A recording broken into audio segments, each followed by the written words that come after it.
Frères et sœurs, l'Éternel est mon berger, je ne manquerai de rien. C'est lui qui conduit mes pas. C'est lui qui conduit mes pas. Mon Dieu ne me laissera jamais emprunter une route qui n'est pas la sienne. Mon Dieu ne me laissera jamais emprunter une route qui n'est pas la sienne. Jamais. C'est pourquoi je ne m'emballe pas devant quelque chose. Je ne m'emballe pas devant une proposition. Je ne m'emballe pas devant quelque chose. Même si tu me dis que tu vas aller au Canada, tu vas aller aux États-Unis, je ne m'emballe pas. Parce que j'appartiens totalement à Dieu. Ma vie est compliquée. Ma vie est compliquée. J'appartiens totalement à Dieu. Quand Dieu m'a délivré de la mort, en Balmayo, j'ai fait un pacte avec Dieu. Dieu a fait une alliance avec moi. Et quand j'ai failli déshonorer Dieu, c'est-à-dire en négligeant mon contrat avec lui, Dieu m'a dit ceci: si tu t'amuses avec moi, je te tue. Dieu m'a dit à moi: tu t'amuses avec moi, je te tue. Vous croyez que Dieu c'est votre ami? Vous pouvez baragouiner, hein? Vous pouvez tergiverser, vous pouvez baragouiner, vous pouvez épiloguer aujourd'hui sur la terre. Mais laissez-moi vous dire que Dieu n'a pas d'amis. Dieu est l'homme le plus dangereux. Au ciel là-bas, beaucoup seront surpris au ciel. Je dis beaucoup seront surpris au ciel. Et cette affaire de mariage va envoyer beaucoup de gens en enfer. Cette affaire de tordre l'évangile va envoyer beaucoup de gens en enfer. Cette affaire de servir Dieu avec négligence va envoyer beaucoup de gens en enfer. Dieu a dit que Moïse est son ami. Mais c'est le même Dieu qui a dit à Moïse que tu ne vas pas entrer dans la terre promise. Dieu a dit à David, le serviteur selon mon cœur. Mais c'est le même Dieu qui a dit à David, je fais entrer l'épée dans ta maison à cause de Bersheba, la femme de Uri.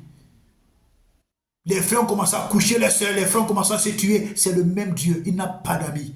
Il est le même aujourd'hui éternellement. Le Dieu avec lequel nous jouons, son œuvre avec laquelle nous jouons, nous blaguons avec la parole de Dieu. Nous prenons les enfants de Dieu comme des supermarchés. Nous faisons de des cobayes. Nous amenons la magie, la cabale dans l'œuvre de Dieu.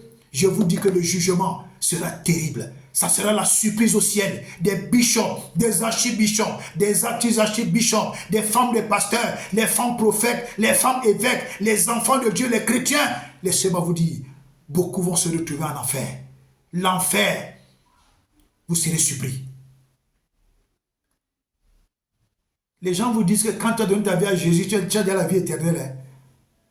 Hein? Allez bien lire vos Bibles. Allez bien lire vos Bibles. Si déjà dans Matthieu, je crois que c'est dans Matthieu 7, Jésus dit que il dira ce jour que je ne vous connais pas. Vous avez fait des miracles. Oui. Vous avez prophétisé. Oui. Vous avez guéri les malades. Oui. Mais Jésus va dire que je ne vous connais pas. Vous tous qui commettez l'iniquité.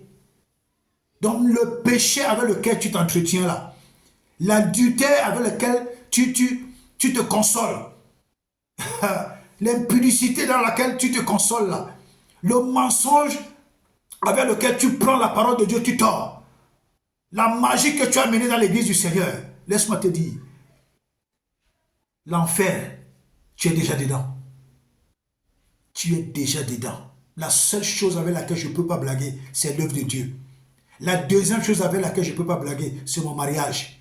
La troisième chose la troisième personne avec laquelle je ne peux pas blaguer, c'est mon épouse.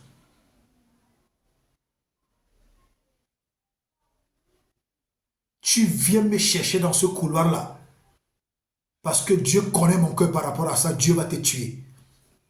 Dieu va te tuer. Dieu conduit mes pas. C'est Dieu qui conduit mes pas. Aujourd'hui, dans les églises, vous entrez, vous voyez tellement de symboles. Les églises sont devenues des mouroirs.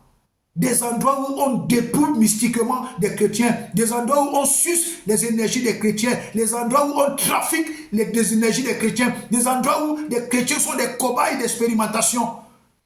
Aujourd'hui, même dans des églises, il y a des pasteurs qui prononcent des formules magiques dans les églises. Et les chrétiens sont là. D'autres pasteurs le savent, mais ne les prononcent pas. J'ai dit, vous tous et tous vos réseaux, vous aurez des comptes à rendre à Dieu. Ou alors vous êtes déjà des démons pour aller en enfer. Vous ne voulez pas y aller seul. Vous aurez des comptes à rendre à Dieu. C'est pourquoi moi, la popularité d'un pasteur ne m'impressionne pas. Et même 5000 membres, et même la cathédrale la plus chic, ça ne veut pas dire que tu seras sauvé.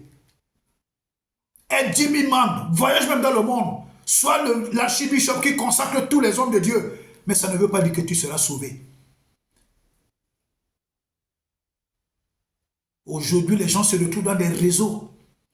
Les réseaux dans lesquels on leur impose des choses même qu'eux-mêmes ne voulaient pas. Mais parce qu'ils veulent se faire adouber, ils acceptent du n'importe quoi et ils se retrouvent dans des choses compliquées qui finissent par compliquer leur vie et leur ministère. Pourtant, la Bible dit c'est l'Éternel qui est notre berger, nous ne manquerons de rien. Des hommes de Dieu qui professent la foi, mais eux-mêmes n'ont pas de foi. Ils disent que Dieu pourvoit, mais ils vont prendre l'argent des francs-maçons, ils vont prendre l'argent de la franc-maçonnerie juive qu'on appelle la Kabbale, ils vont prendre l'argent dans le secret. Ils ne disent pas là où sort l'argent de leur investissement. Ça va se savoir.